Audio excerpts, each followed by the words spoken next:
ladies and gentlemen, and welcome to week 6 of Robbie T interviews. For my guest today is none other than Tom Sheehan, Survivor season 39 winner. Welcome, Tom, to the show. Thanks so much for being here. Hey, Robbie, thanks for having me, man. So I've heard a lot about you, so I'm glad you invited me, and I wouldn't I wouldn't drop this opportunity, so I'm glad to be here. Thanks so much. How are you and your family doing during these crazy times?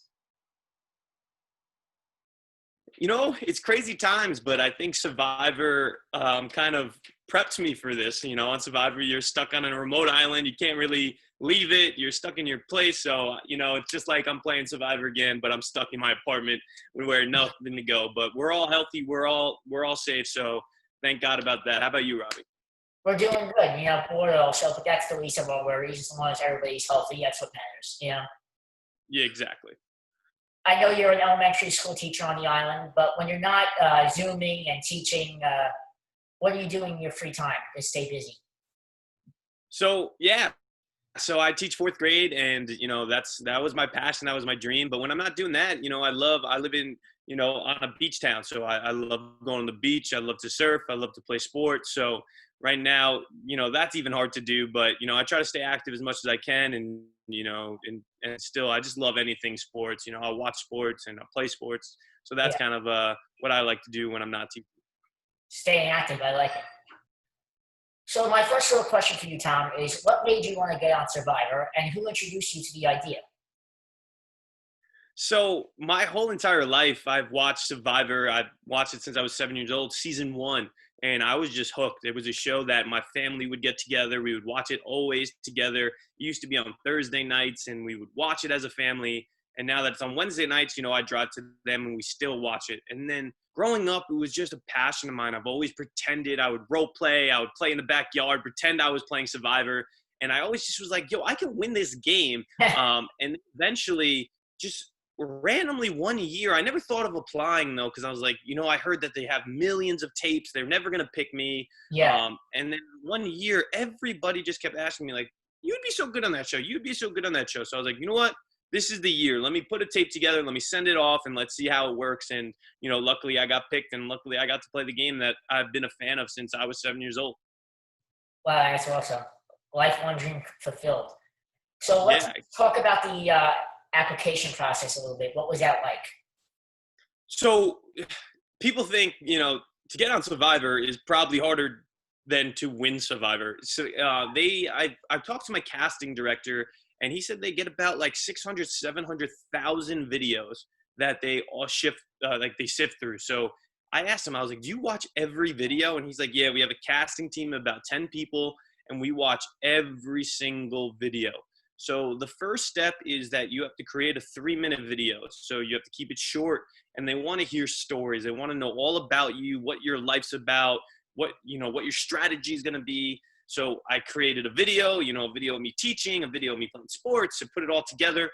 And I just sent it in the CBS.com. They have a casting site on CBS.com.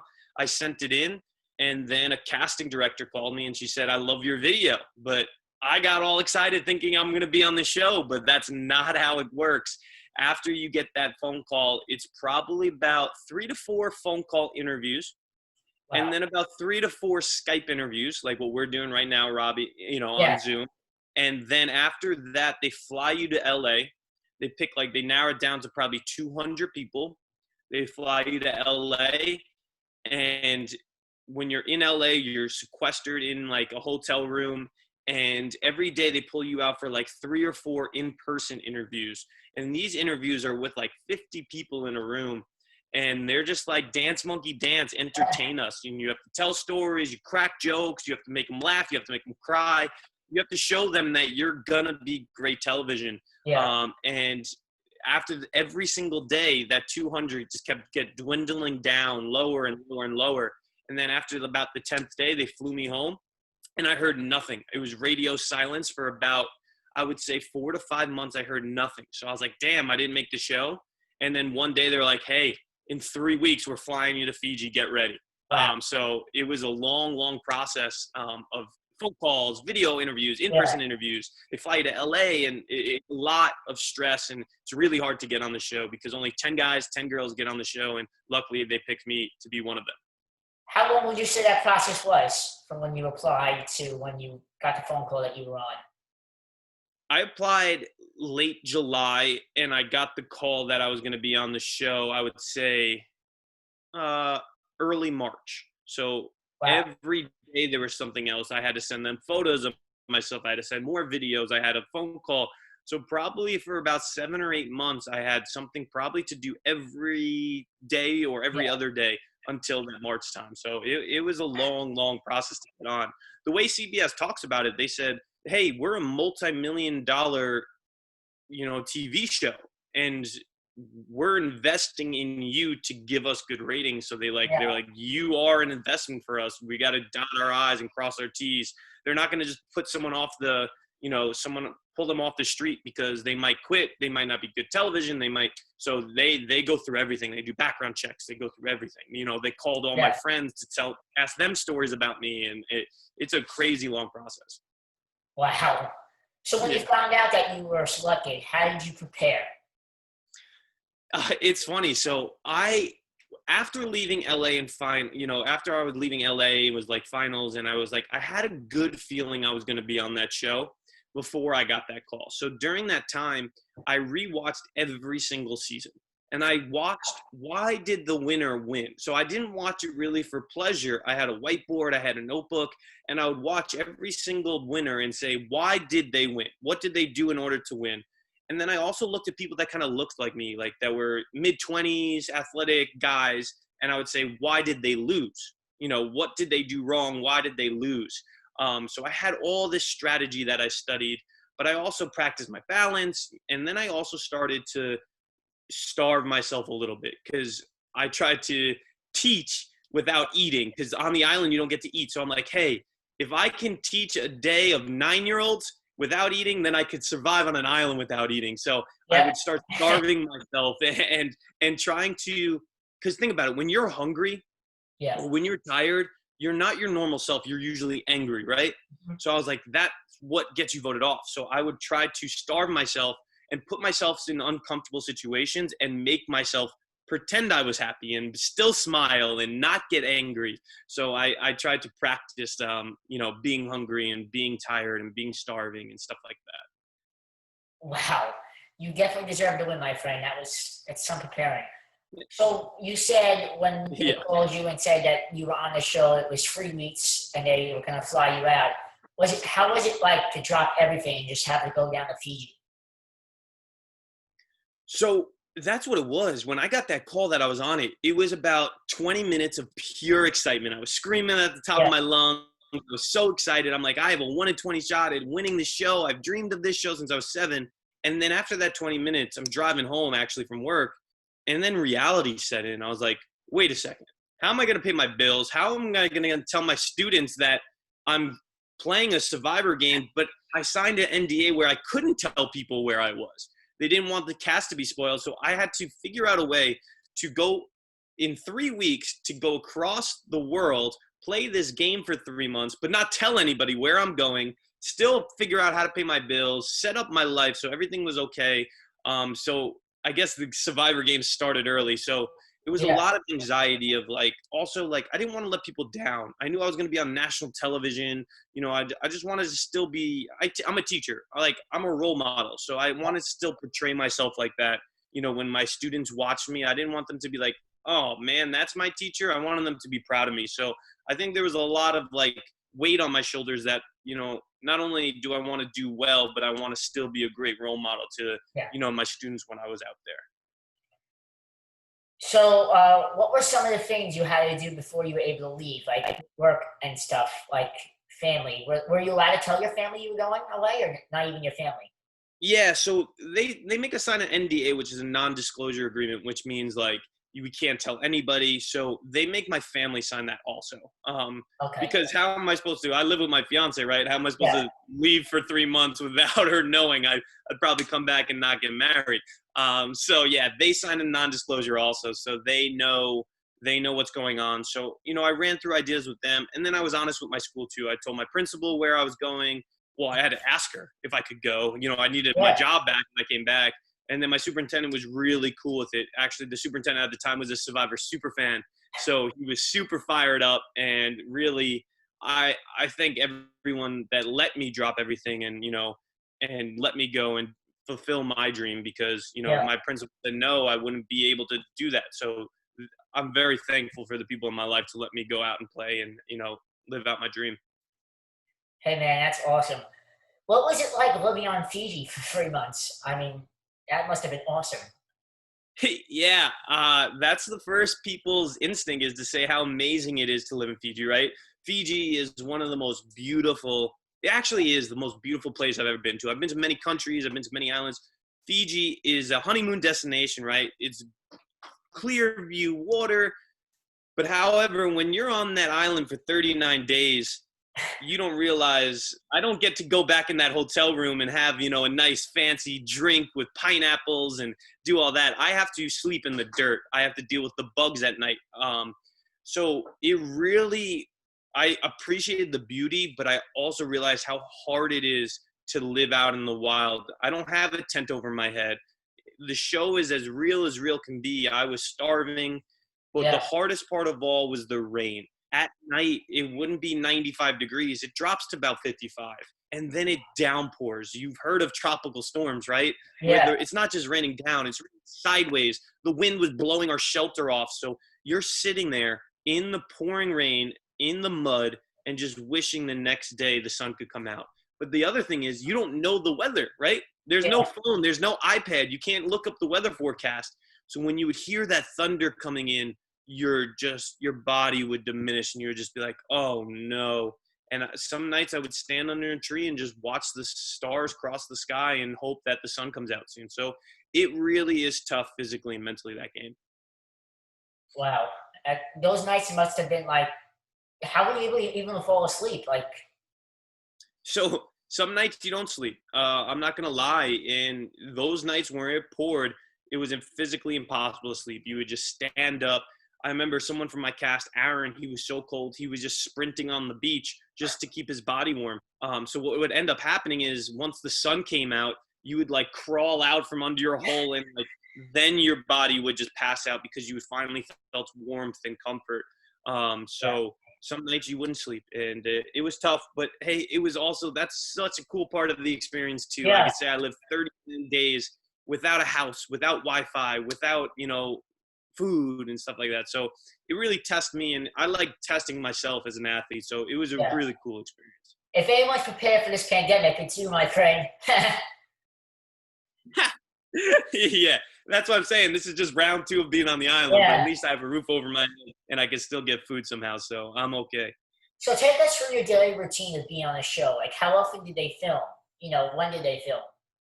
So they film you 24/7. Each person, there's about, so say there's 10 people on a tribe, there's about 5, 6, 7 cameramen, and you're not even mic'd. They walk around with cameras and booms, and if you're going to the bathroom, they're following you. They film you 24/7. They don't want to miss a thing. So I thought it would take me a while to get like comfortable with cameras, but after Yeah. about 20 minutes, you're like, I got bigger things to worry about than the cameras. I got to worry about surviving, really. So, a daily life is, you wake up and you're obviously exhausted. If you ever sleep on the floor or something at a friend's house to sleep over or something, like your back Yeah. hurts. So your back's always weird because you're not sleeping on a mattress. Yeah. And then you wake up and you're just tired, but you want to eat. So you have to start fire with flint.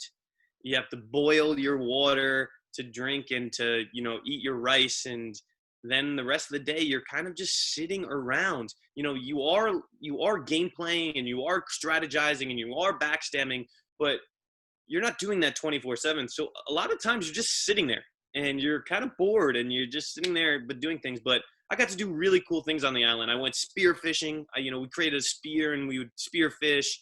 I would go swimming all the time. It was a cool experience. But that was probably the daily life, is just wake up, start a fire, and just sit around and do a lot of nothing. Did you have any free time to communicate with your family, or no? It was just show, show, show.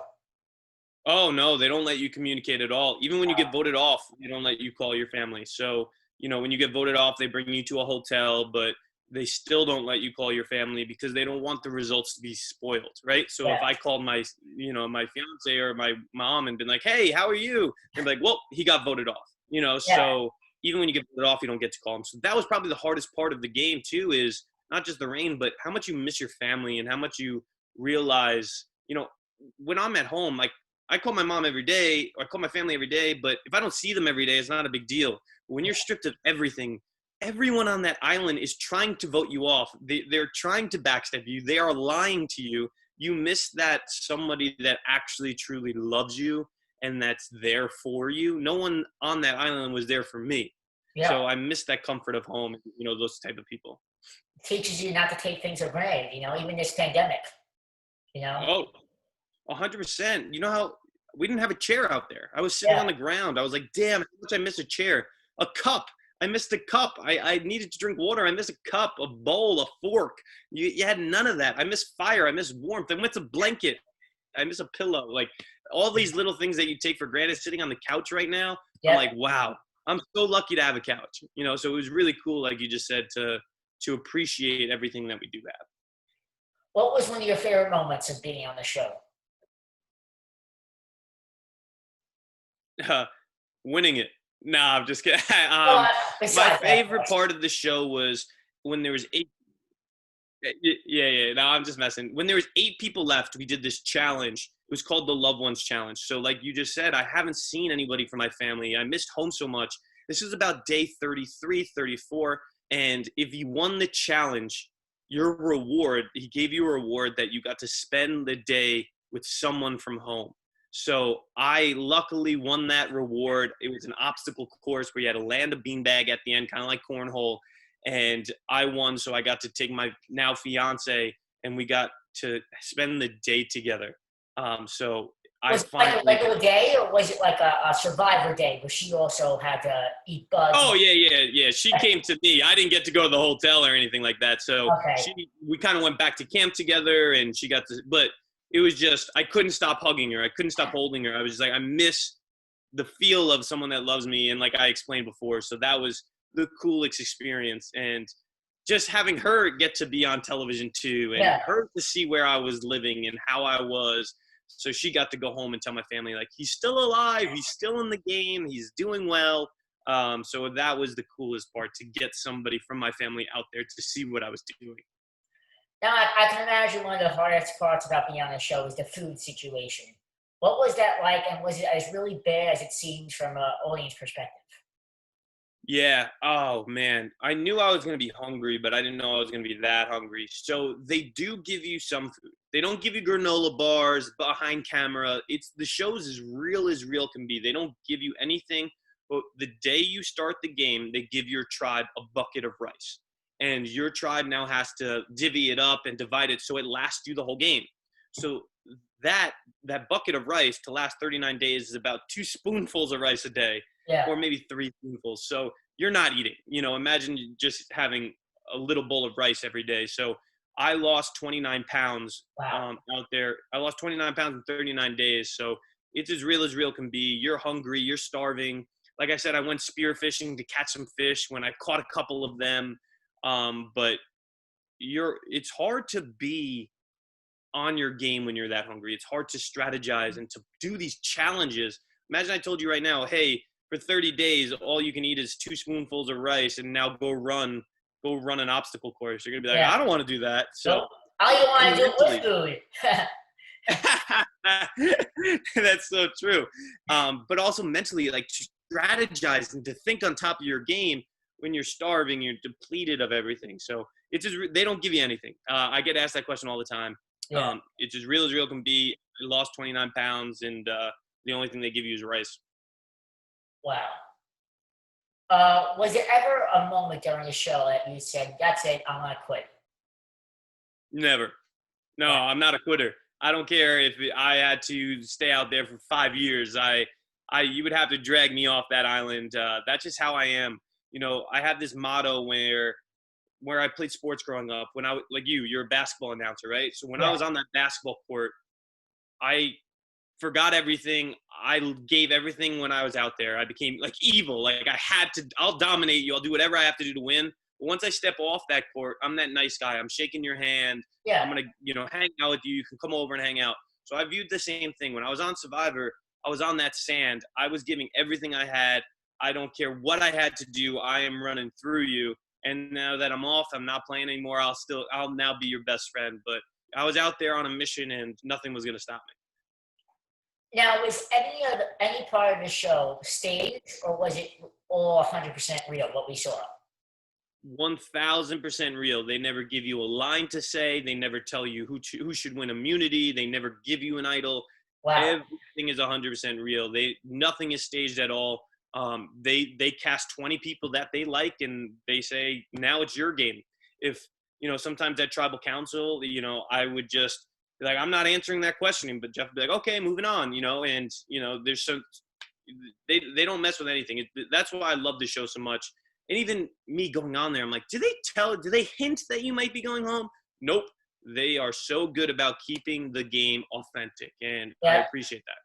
I have an experience to share too. I had the pleasure of being on the Ellen DeGeneres show, and it was a total surprise, and they kept it so good.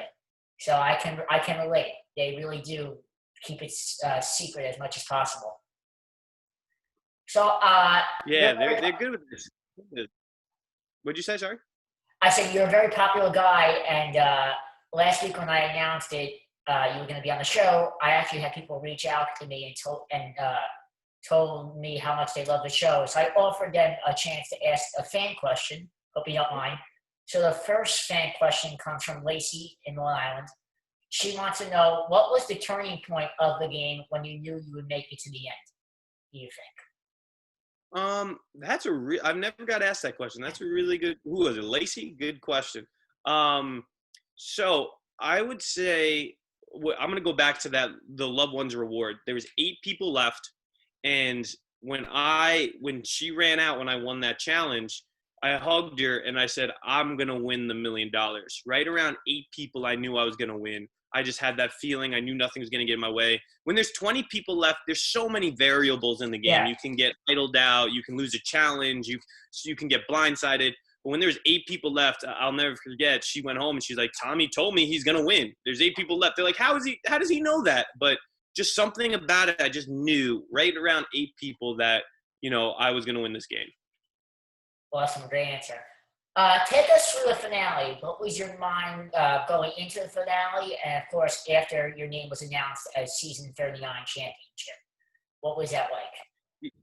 It was really cool. So what Survivor does is, obviously I knew it was in the final 3. Yeah. But Jeff didn't read the votes there. We had to wait to see the official winner when he read them out loud on December 18th. So I had a good feeling I was going to win, but I told my family that I lost. I told them that there was no way I won, that I came in second place. So I wanted to be a super surprise for them. I was like, I think I only got 2 votes. So when Jeff was reading the votes, that's the host, when he was reading the votes, and then he started going, Tommy, reading them out, and you want votes at the end. I turned and looked at my family, and they were all crying. And I think that was the cool experience where, like, I saw how proud my dad, my mom, my sister, all of them were of me. So it gave me goosebumps. It just did again. Like, it was so cool to watch people be proud of you. But the coolest experience of all, after Jeff told me I won $1 million, I won the show. When I got back to Floral Park is where I teach. Everyone knows I'm a 4th grade teacher. When I got back to school, they surprised me. I walked out the front door, and they had all the students outside, a red carpet. Every kid was holding a sign, and I cried.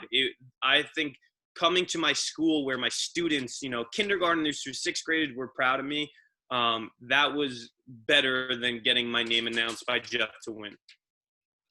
Now, of course, you were lucky enough to win $1 million. What was one of the first things you wanted to do when you won with the money? Buy lots of food. I was starving. I was 29 pounds down. I didn't. I'm weird like that. I obviously $1 million is amazing, and I have ideas. I eventually, I'm getting married, and I have to pay for that wedding, and I want to buy a house, so my future kids can live and have a great life in a great town and have a nice house. But I really wanted life to just go back to normal. I loved my life before Survivor. I didn't go on to become famous. I didn't go on necessarily to win the $1 million. Yeah. I went on because I loved to compete and I loved the show. So after I won, I was just ready to be like, hey, I'm back to normal Tommy. Like, I just want to go back to everyone asked me, are you going to go teach again? I'm like, yeah. The next day I was back teaching. I wanted just life to go back to normal. But it's obviously nice to have that money, to, invest in my future with my, fiance and stuff like that. What opportunities have risen from you winning Survivor, would you say? It is cool, where people reach out, a lot of fans reach out. I've done podcasts, none like this, Robbie. You're the best of the best. But I have had people reach out about future shows and different shows and stuff like that. And again, like I said I kind of just decline them. I just want to go back to normal. If Survivor asks me again, I'll go back on that in a heartbeat. But I just want my life to just be normal Tommy again. And so opportunities have arisen. I got to do a lot of fundraising, which is nice. Yeah. I'm working really closely with St. Baldrick's from Floral Park, but also Hearts of Reality, which is like Make-A-Wish. So I got to, go do a lot of Make-A-Wish foundations. I do a lot of charity work for them. So I'm glad I can use, this quote unquote stardom to, impact other people and help children. Yeah, someone who's received a Make-A-Wish, they're amazing, great organization. Yeah. Life-changing. Yeah. So you mentioned it, you would go back if Survivor offered. Is there another show that you would like to be on besides Survivor? No, I don't know. I listen, like I said, I'm just so competitive, like I was just saying, like I've said no to other things and stuff like that, but one day I might wake up and be like, you know what, that's my next goal. Survivor was a goal for me and I accomplished that. So now I'm always so driven. I'm like, what's next? So I don't know if what's next is technically a show. I think maybe what's next is like becoming a principal or something else. I got to find my next straight up passion, maybe becoming a basketball coach. I don't know. So right now I'm just happy with my reality TV thing. And I'm now kind of looking, end that chapter, start a new chapter. So I don't know what the next chapter is really, but I guess after I got some time during quarantine to figure that out. And you could appear on shows after you retire from teaching. I mean, there's no age limit. I mean, look at Mike Tyson, for example. Yeah. I'm always listening to, if Survivor calls me, I'm back on that sand because I love it. But I'm always up for air. If there's an opportunity, I always say I'm all ears, and then I decide. So, I wonder what's going to come my way, and I'm excited for whatever does. So we have another fan question from Grace Ann in Long Island, New York. How did Survivor change your life? So Survivor definitely changes your life, where now I go into the grocery store and I have to take 10 pictures with the cashiers and things like that. It's weird. I still don't find myself to be like that I was on television. I'm just like a normal dude. But like I just said before, it opens up a lot of cool doors where before Hearts of Reality or Make-A-Wish wasn't reaching out to me because I was a quote unquote nobody, but now I can help them. And, I've done, I've made 3 or 4 Make-A-Wish and, and stuff like that. And I'm excited. In August, I have another event I'm going to do. So it's really cool where it changed my life to allow me to use the celebrity status to better off other people's lives. But to be honest, like I said before, I don't want to get into that, deep hole of trying to be Instagram famous or something like that. Like, that's not what I want. I want the opposite. I want to just be a teacher and, kind of go back to being in the shadows. But with the Survivor, such a big show, that you will always be famous. Yeah, Survivor is good. Season 40 just ended. That was 20 years of Survivor. So it's crazy. I watched it since I was 7, and now now that I'm 27, I was on the show. It's crazy. And Hollywood's such a hard business to get into with all the shows and competing. That a show that lasts for 20 years is very rare. So for someone like yourself to be on it, that's an amazing accomplishment. All right, now I'm going to do something called the lightning round, where the following questions, I just want one-word answers, all right? They're kind of more fun questions. All right, I got you. Favorite TV show besides Survivor? How I Met Your Mother. Oh, good one. I like Neil Patrick Harris. Oh, Neil Patrick Harris is a huge Survivor fan. He actually reached out and he watches it like crazy, Oh, wow. which is fun. That I didn't know that until I was off the show. Did you meet him? No, I didn't get to meet him. So we reached out and said, anytime you're in New York, but obviously quarantine and stuff like that. But it's fun Yeah, to say, like, I'm a fan of Neil Patrick Harris, and now he said he was a fan of me, so that was pretty cool. that is awesome. Yeah. Favorite movie? Toy Story. Ah, classic. I love Yeah, Toy Story. Shrek is kind of more my generation. I'm born '02, so. yeah, But yeah. Oh, it's great too. I love Toy Story. All right, ideal vacation spot. To go off Toy Story, it's Disney World. I love going. I love Disney World too. So many great memories in there. That was where my Make-A-Wish happened. That was Oh, awesome. yeah, that's great. Here's a tricky question based on Survivor. If they allowed you to bring 3 items, what would you bring to It help could you? be anything. Yeah, even a person if you wanted to. Oh, I could bring a person. Robbie, would you want to come? No, no, thank you. I would take a tent so I could not have to be in the rain. I Okay. would take a lighter so I wouldn't have to rub sticks together to make fire. And I would bring a ton of peanut butter, bunch of, because that doesn't go bad. So you can just keep Yeah. eating. So lifetime supply of peanut butter. What is your favorite hobby to do while you're? Oh, I love. Yeah, we kind of talked about sports. I love beach volleyball. Is kind of something I just kind of really got into. I Yeah. love it. Basketball was always my favorite sport, but now beach volleyball is kind of taken over. I love it. It's fun to learn something new. All right. If your life was a movie, what would it be called, and who would play Tom Sheehan? Oh, I might say my life. Wow, this is a great question. I think it. Damn, I was gonna say straight up Survivor, but I didn't. I'm not technically a survivor. Like I survived an island. I didn't survive like something. Like that. Oh man, all I know is that I would love, Ryan Gosling or Channing Tatum to play me because they're so dreamy. But I don't know about that. But yeah, my life as a movie. What should I call it? I don't know. I don't know. I'm gonna have to. I don't know. I'll get back to you. That's a great question. I don't have a name for my movie. How about who your favorite actor is? My favorite actor. Damn, who's my favorite actor? I love Adam Sandler. I'm a big Yeah, Adam Sandler fan. Um, yeah, I would have to go Adam Sandler. mine's Joaquin Phoenix. I love the Joker. Oh, he was phenomenal in that too. Yeah, that's a great pick. All right, favorite coworker. Favorite coworker, that has to be your aunt, Colleen Martin. She is amazing. I'm not just saying that.